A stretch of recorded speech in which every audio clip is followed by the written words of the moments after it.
See you around. See you. Sino ba yun? God! Kiniusap ka ni Rahil? Swerte mo naman. Teka, sino ba yun? Parang artista. Sila yung kinukwento ko sa'yo na bagong transfer na basketball players.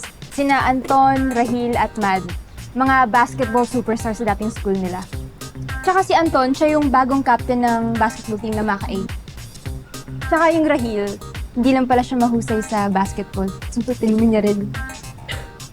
Sagot lang na isang tanong, super talino na agad.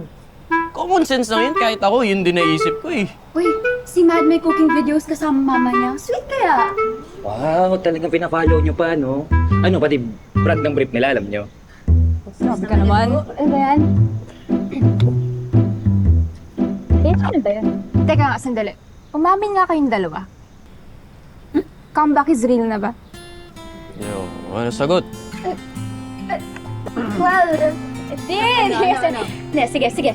Sabihin na nga natin medyo ganon. Pero wait lang kasi, hindi naman namin minamadali. You know, kailangan mag-focus muna sa studies. Yung ang dami daw pasang awa last year. Diba? Studies first. Tama, alam mo, tama naman talaga siya. Pero basta ako, mas inspired ako mag-aaral ngayon kasi...